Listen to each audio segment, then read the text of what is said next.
நாங்கள் சைனாவில் ஜிண்டாவ் சொல்லி ஒரு சிட்டியில் இருக்கோம். இது பார்த்திங்கன்னா சைனீஸோட ஃபேமஸ் ஸ்ட்ரீட் ஃபுட் தான். இது வந்துட்டு இது பார்த்திங்கன்னா எக் பேன் கேக் அப்படின்னு சொல்லுவாங்க. இங்கே பார்த்திங்கன்னா மோஸ்ட்லி வந்து இந்த ஃப்ரைட் ஐட்டம்ஸோ இல்லை மயனீஸ் சீஸ் அப்படிலாம் வந்து இங்கே எதுவுமே வந்து அவங்க ஃபுட்டில் வந்து யூஸ் பண்ண மாட்டாங்க, யூஸ் பண்ணி அவங்க சாப்பிட மாட்டாங்க.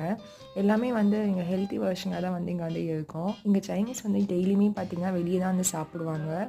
எங்கள் ஹஸ்பண்ட் ஒய்ஃப் வந்து எல்லா வீட்லேயுமே வந்து இங்கே வந்து ஒர்க்கிங் தான். ஸோ வந்து டெய்லியுமே பார்த்திங்கன்னா அவங்க வெளியே தான் வந்து சாப்பிடுவாங்க. நம்மளுக்கும் டேஸ்ட்டு செட் ஆச்சுன்னு சொன்னால் தாராளமாக வந்து வெளியே சாப்பிடலாம்.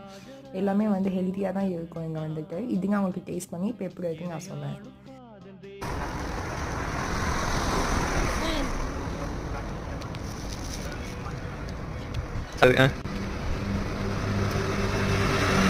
பொட்டேட்டோஸ், லெட்யூஸ், அப்புறமா கொஞ்சம் சோயா சாஸ் அதெல்லாம் வச்சுருக்காங்க. நல்லா இருக்கு. எக் இருக்குல்ல, உள்ள வந்து முட்டை இருக்கு. முட்டை ஃப்ளேவர்லாம் ஆனால் தெரியல. அந்த பொட்டேட்டோ சூப்பர், நல்லா கிரன்ச்சியாக இருக்குது. சாஃப்டாக பொட்டேட்டோ நல்லா கிரன்ச்சியாக இருக்குது. சூப்பர்.